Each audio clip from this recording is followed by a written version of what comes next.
Arg me hearties, it's John Parker with Sealegs for Success.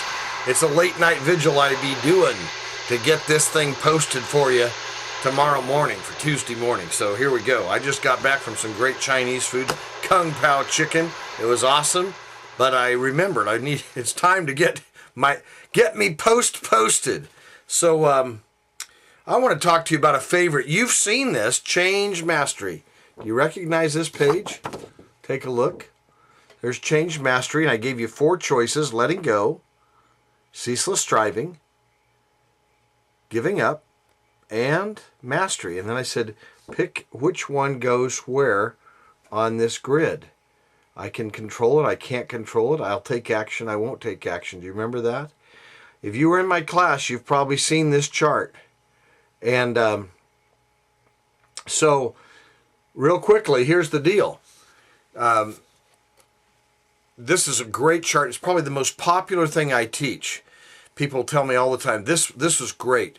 And what we want to get to is mastery. Mastery is stuff I can control, and I take action on it. The other good one on this is letting go. I can't control it, so I'm going to let go of it. The two that get us in trouble are ceaseless striving.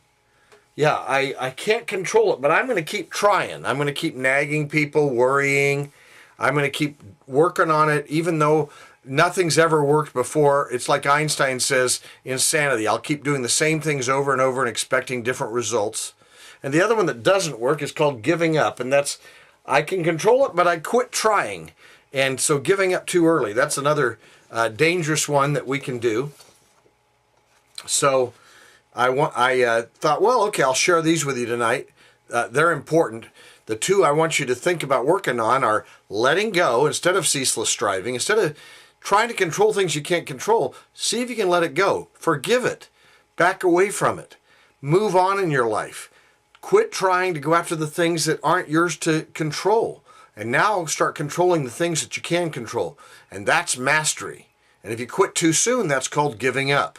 So anyway, wasn't that fun? Aren't you glad you got this review with me tonight? Aren't you glad I went and had Chinese food? Don't you see the vigor and vim in me right now? I ate with chopsticks and a rice bowl, and the cook there, he admired me. He said, "Oh, that's pretty cool." He was proud of me for that. So anyway, hang in there and keep going for mastery. And do you remember the story I told with mastery? It was when I was a kid in junior high, and I rode the roller coaster, and I thought I'd hold my hands in the air, but I couldn't do it, and I screamed all the way through. But remember, on the last little bunny hills, I held my hands up and said, "Ooh!"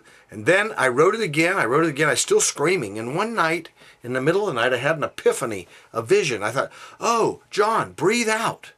And now when I go down the roller coaster, instead of screaming, I breathe out. I go, and I look pretty cool. I figured out how to do it. You will too, if you'll just keep going after your dream. Keep seeking mastery. That's taking action on things you can take action on. Now, the key to that is don't try to eat the whole elephant all at once. Eat it one bite at a time. Take your next step. The question I ask in coaching is, what is your next step? Not what's the big picture. We ask that, but then we come back and say, what's the next step? So what's your next step for your dream? First of all, do you have a dream? Do you know where your mastery is, what you dream of doing and being and becoming? Get clear on that. Get your yes real clear so the no's can't invade. And then take just the next step, not a big step, maybe a little tiny step. It may be buying a book. It may be making a phone call. Do the next thing toward your mastery. This is John Parker saying, "Arg me hearties, Sealegs for Success."